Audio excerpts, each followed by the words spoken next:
Hello students, good afternoon. My self Priya Thakkar. Last video में हमने standard seventh subject grammar, last video में हमने 17 chapter देखा, closes, right. Closes chapter का complete हो गया हमारा क्लोजेस चैप्टर। जो भी एक्सरसाइज बाकी थी वो मैंने करवा दी आपको। And now chapter number 20, active and passive voice. आज हमें एक्टिव एंड पैसिव वॉइस के बारे में पढ़ना है।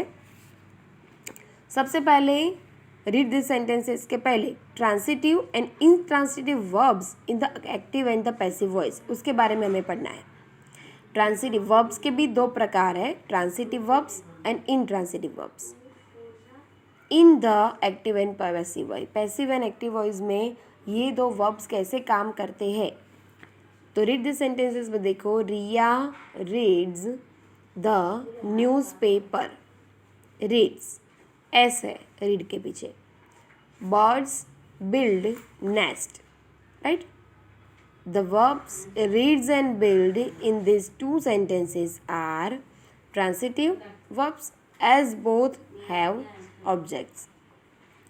बराबर। The verbs reads and build in this two sentences are, हमें ये बता रहे हैं कि जो वर्ब्स हैं रीड एंड बिल्ड, वो ये दो सेंटेंसेस में ट्रांसिटिव वर्ब है वो। एज बोथ हैव ऑब्जेक्ट्स, क्यों? क्योंकि दोनों के पास ऑब्जेक्ट्स है। कैसे? रीड तो क्या कर रहा है, रीड न्यूज़पेपर रीड कर रहा है।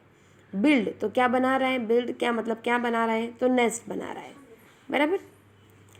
The object in the first sentence is the newspaper. जैसे मैंने आपको बताया कि फर्स्ट सेंटेंस में ऑब्जेक्ट क्या है, न्यूज़पेपर है। And the object in the second sentence is nest. तो आपको ये क्लियर हो गया होगा दिमाग में कि ट्रांसिटिव वर्ब मतलब क्या। ट्रांसिटिव वर्ब मतलब कि वर्ब के साथ ऑब्जेक्ट होना। बराबर। Now transitive verbs have two voices, the active voice and the passive voice. मतलब ट्रांसिटिव वर्ब में दोनों वॉइस के सेंटेंसेस होते हैं, एक्टिव के भी होते हैं एंड पैसिव के भी होते हैं। रीड दिस सेंटेंसेस देखो, Rubina tells a story. In this sentence Rubina is the subject, the verb is tells. वर्ब क्या है, टेल्स, एंड सब्जेक्ट क्या है, रुबीना, एंड द ऑब्जेक्ट क्या है, story. When the subject of a sentence performs the action indicated by the verb is said to be in the active voice. Now read this sentence. A story is told by Rubina. देखो, जब ये active voice था तभी भी इसमें transitive verb था, क्योंकि subject भी था, पीछे ऑब्जेक्ट भी था। अब ये बन गया हमारे लिए पैसिव वॉइस। क्यों? A story is told by Rubina, पूरा उल्टा सेंटेंस बन गया। पहले रुबीना स्टोरी पढ़ रही है, रुबीना स्टोरी कह रही है, और अभी स्टोरी कही गई है by Rubina, that means Rubina द्वारा कही गई है, राइट। तो in this sentences the object of the sentence in the active voice becomes the subject. Now यहाँ पे active voice becomes the subject. The subject in this sentence does not perform the action but is the receiver of the action. Second sentence में हमारा क्या बन जाता है कि action हो रही नहीं, एक्शन हो तो रही है पर किसी के द्वारा हो रही है, हाँ, वो बता रहा है। The verb in this sentence is said to be passive voice. ये पैसिव वॉइस है पर फिर भी ये है हमारा ट्रांसिटिव वर्ब, क्योंकि यहाँ पे ऑब्जेक्ट दिए गए हैं। नाउ टेंसेस बताए गए हैं, एक्टिव वॉइस बताया गया है और पैसिव वॉइस। हमें जो कॉलम दिखाया गया है वहाँ पे टेंसेस के अकॉर्डिंग हमें एक्टिव वॉइस और पैसिव वॉइस में क्या फेरफार, क्या चेंजेस होते हैं वो दिखाते हैं। टेंस सबसे पहला है simple present tense. Simple present tense मतलब क्या, तो चालू वर्तमान काल, मतलब कि सिंपल मतलब कि अभी जो क्रिया हो रही है simple, and present that means वर्तमान। बराबर। तो V1 दैट मीन्स क्या, वर्ब 1। एक्टिव वॉइस में वर्ब 1 में सेंटेंस बनते हैं, Richa carries a basket of fruits. Second sentence, Stella teaches English in a school. Richa carries, S सिर्फ एस लगता है सिंपल प्रेजेंट में, है ना। तो a basket of fruits, but उसको मैं पैसिव करूँगी तब ऑफ बास्केट ऑफ फ्रूट्स ना पहले आ जाएगा, लाइक दिस। देखो, अ बास्केट ऑफ फ्रूट्स, हाँ, फिर उसका फॉर्म है पैसिव वॉइस का, सिंपल प्रेजेंट में फॉर्म है कि is am are plus V3 मतलब वो यहाँ पे V1 था, बराबर। कैरीज एस लगा तो V1 बना, पर V3 क्या बन जाएगा, कैरिड, ईडी लगता है ना। तो इज एम आर, तो इज लगेगा, कैरिड बाय रीचा, इज इसलिए लगेगा क्योंकि रीचा एक है, रीचा गर्ल है, एक है, इसलिए इज लगेगा, right. Second, Stella teaches English in a school. तो अ स्कूल, नो, सब्जेक्ट क्या है हमारा, इंग्लिश है। English is taught by Stella in a school. Is taught, is am are में से इज लेना है, और V3 टीचीज का बन जाएगा taught. Clear.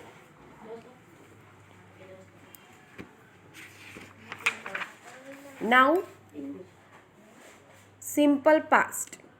Now simple past में देखिए, V2 वर्ब 2, और यहाँ पे क्या आएगा, वर्ब वर्ब प्लस वर्ब 3। देखो, सिंपल पास्ट, पास्ट मतलब भूतकाल, बराबर, जो बीत गया है वो काल, चालू भूतकाल। तो verb 2, Richa carried a basket of fruits. एक सेंटेंस दिया है हमें, वही सेंटेंस है, रीचा का ही सेंटेंस हमको लगातार दिया है, बराबर, चेंज कर करके। तो रीचा कैरीड, वर्ब 2 आ गया, मतलब carried a basket of fruits, बराबर, सिंपल। बट उसको मैं पैसिव वॉइस में कन्वर्ट करूँगी, तो बास्केट ऑफ फ्रूट्स आ जाएगा। अब ईज की जगह वॉज आएगा क्योंकि पास्ट टेंस है, तो was carried by Richa, verb 3 आएगा तो कैरिड है, हमको पता है। Simple future, will shall plus V1, यहाँ पे वापस V1 आ गया क्योंकि फ्यूचर मतलब भविष्य काल, और सिंपल मतलब चालू भविष्य काल। Will shell, Richa will carry, अब V1 बन जाता है, हाँ, कैरी इसका नहीं आता, नहीं कैरीड आता है, ओनली कैरी बनता है, V1। Richa will carry a basket of fruits. Now passive voice में विल शैल प्लस बी लगता है क्योंकि पैसिव वॉइस में बाय, बीइंग, बी ऐसे वर्ड्स यूज़ करने हैं हमको, प्लस V3। तो basket of fruits will be carried bye Richa. Now present continuous.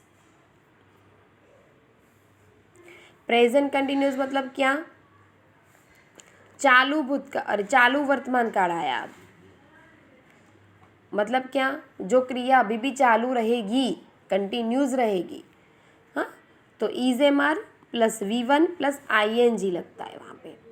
तो रीचा, तो इज लगेगा, कैरिंग, क्यों, वर्ब 1 तो कैरी, ING तो carrying, the a basket of fruits. और जब ये पास्ट टेंस में आएगा, मतलब सॉरी पास्ट टेंस नहीं, जब ये पैसिव वॉइस में आएगा, दैट मीन्स प्रेजेंट कंटिन्यूस को मैं पैसिव वॉइस में कन्वर्ट करूँगी, तो is am are plus being आएगा प्लस वर्ब 3। वर्ब तो 3 यूज़ होगा हर जगह पैसिव वॉइस में। तो basket of fruits is being carried by Richa.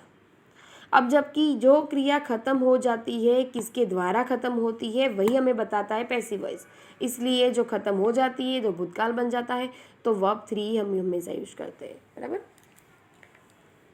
यहाँ पे पास्ट कंटिन्यूअस, अब देखो, was were plus V1 plus ING, past आया तो वॉज लेना है, V1 लेना है और ING लेना है। सिंपल प्रेजेंट था, is am are plus V1 plus ING, past आया वॉज वेयर VNG। अब जब प्रेजेंट फ्यूचर आएगा तो हैज़ हैव प्लस V3, बराबर।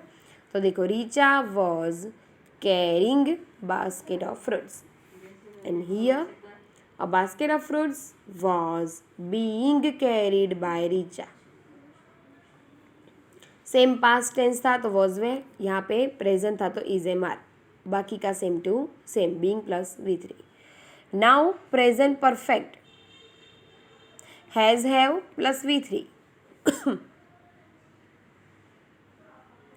Richa has carried a basket of fruits. A basket of fruits has been carried by Richa. Has have plus been plus V3. Has have plus V3. Past perfect तो had plus V3. और यहाँ पे past perfect का passive voice बनाना है तो had plus been plus V3. देखो Richa had V3, that means carry, carries का बन जाएगा carried a basket of fruits. Had have has हम कहाँ लगाते हैं, प्रेजेंट परफेक्ट में, पास्ट परफेक्ट में, याद रखना है आपको, राइट. और पैसिव वॉइस में क्या बनेगा, अ बास्केट ऑफ फ्रूट्स पहले आएगा, वो तो हमको पता ही है. फिर had been carried by fruits by Richa. Now future perfect. फ्यूचर मतलब जो भविष्य में होने वाली है वो चीज़ें. Will shall have plus V3, perfect आया तो हैव लगेगा, बराबर. जहाँ परफेक्ट है आपको हिंट दे रही हूँ, परफेक्ट है हैज़ हैव यूज़ होता है. कंटिन्यूअस है तो was were plus ING use होता है. और यहाँ पे ING यूज़ नहीं होता है, पर यहाँ पे बीइंग यूज़ होता है पैसिव वॉइस में. याद रखना है आपको, ये हिंट याद रखनी है सेंटेंस की, कि एक्टिव वॉइस होगा, कंटिन्यूअस आएगा तो ING लगेगा, पैसिव वॉइस में बीइंग लगेगा, परफेक्ट होगा तो एक्टिव होगा तो हैज़ हैव, बराबर. और पास्ट परफेक्ट तो हैड, फ्यूचर परफेक्ट तो will shell, but has have had तो यूज़ होता ही है और प्लस V3 लगता है. और यहाँ पे जब पैसिव वॉइस आएगा तो हैज़ हैव बीन सब में लगेगा, बराबर. और सिंपल जब बात की हमने फ्यूचर की, सिंपल फ्यूचर, सिंपल पास्ट, तो आपको सिंपल ही याद करना है. सबसे पहले तो कैरिड V3 V2 लगेगा सिर्फ, और यहाँ पे पैसिव वॉइस में वॉज वेयर प्लस V3 लगेगा. नीचे will shall plus V1, will shall plus V3, right. Last future पे परफेक्ट में Richa will have carried a basket of fruits, तो a basket of fruits, will shall तो लगेगा ही, have तो लगेगा ही, पर बिन प्लस V3 तो हैव बीन V3, तो will have been carried by Richa.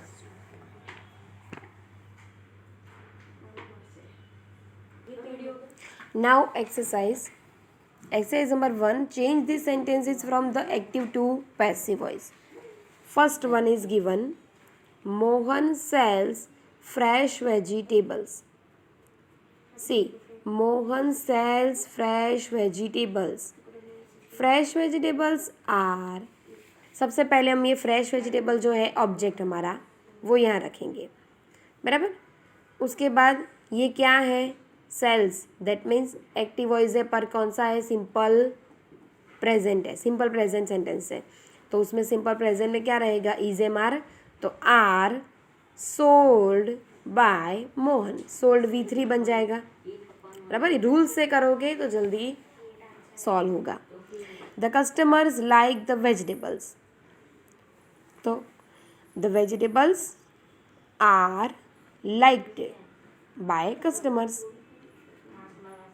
They pay the price of vegetables happily, तो the price of the vegetables paid is paid by them happily.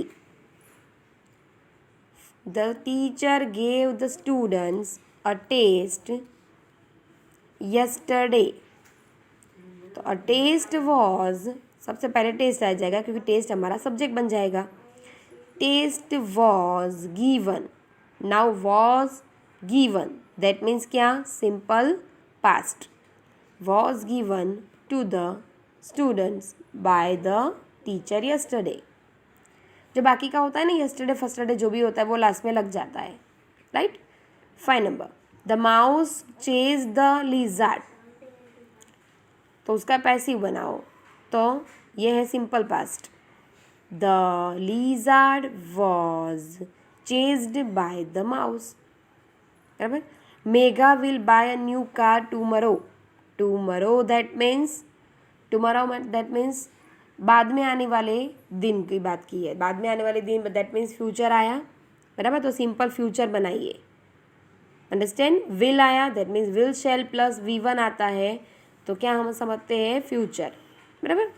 तो अ new car will be bought, हम क्या करेंगे उसका past tense, new car पहले आ जाएगी, new car will be लगाना है क्योंकि सिंपल फ्यूचर है, बी बॉट, V3 आ गया, बॉट दैट मीन्स बाय का bought, by Megha tomorrow. Simple yesterday था तो हमको पता चल गया वो पास्ट है, टुमारो है तो हमें पता चल गया वो फ्यूचर है। हाँ, तो ये सेंटेंस में वर्ड्स से भी पता चलता है हमें कौन सा टेंसेस यूज हुआ है। Father will teach me how to drive a car, simple future है ये, विल टीच मी, है ना, विल टीच। तो आई, मी का क्या बन जाएगा I will be taught how to drive a car. The children will sing many songs, तो many songs will be sung by the children, right. ये तीनों में सिंपल प्रेजेंट, सिंपल पास्ट, तीनों में नहीं, ये पूरे 8 सेंटेंस में सिंपल प्रेजेंट, सिंपल पास्ट और सिंपल फ्यूचर सेंटेंसेस के बारे में बताया है। तो नेक्स्ट एक्सरसाइज आई थिंक हमारी प्रेजेंट के बारे में होगी, present continuous, past continuous and present continuous and past continuous, बराबर। इसके बारे में तीनों होगी। सेकेंड एक्सरसाइज, प्रेजेंट कंटिन्यूअस दिया ही है, लिखो present continuous tense, change them from the active to passive. ऐसा कोई एक्सरसाइज में आपको लिख के देते हैं कि this sentence is present continuous, तो आपके लिए बहुत इजी बन जाता है, रूल्स आपको पता है तो, हाँ। बट अगर रूल्स नहीं पता है तो आपके लिए हार्ड बन जाता है। First sentence, we are watching the sunset, तो the sunset is being watched by us. याद करो, we are watching, are that means simple present continuous आया, is am are plus V3, right, है ना, V1 sorry, is am are plus V1 simple, अरे sorry present continuous आया, तो इसको हम करेंगे तो इज एम आर तो लेंगे पर बीइंग लगाएंगे, याद करो, है ना। तो the sunset is being, the sunset is being, फिर V3 लगेगा, watched by us. Anuj and Rohit are taking pictures, तो pictures are being taken by Anuj and Rohit. The guide is carrying a heavy bag, तो a heavy bag is being carried by the guide. They are drinking hot tea, तो hot tea is being drunk by them, they का क्या बन जाता है them. He is distributing brochures to the tourist, तो brochures are being distributed by him to all the tourists, right। अब आई मेरी question की बारी। ये 2 एक्सरसाइज हमने आज देखी, मैंने आपको फॉर्म सिखाई। फॉर्म मतलब क्या पता है, ये जो कॉलम में हम लोग ये सीखते हैं ना, is am are plus V1 plus ING, was were plus V1 plus ING, वो फॉर्म है। तो मैं आपको क्वेश्चंस पूछूंगी आज फॉर्म के बारे में। हाँ, मुझे सिंपल पास्ट, पास्ट परफेक्ट और past continuous, simple past, past perfect, past continuous, तीनों के एक्टिव वॉइस के लिए जो फॉर्म यूज़ करते हैं, listen carefully all of you. Active voice के लिए मैम जो चूज़ करते हैं फॉर्म्स, वो मुझे आपको आंसर में लिख के दिखाना है। Second, I repeat second time, simple past, past continuous and past perfect, तीनों के एक्टिव वॉइस के सेंटेंस के लिए जो फॉर्म यूज़ करते हैं, मैंने आपको अभी बताया कि फॉर्म किसको बोलते हैं, वो फॉर्म मुझे लिख के बताने हैं आपको। ओके स्टूडेंट्स, नेक्स्ट वीडियो में एक्सरसाइज नंबर 3 हम क्लियर करेंगे। Till that bye.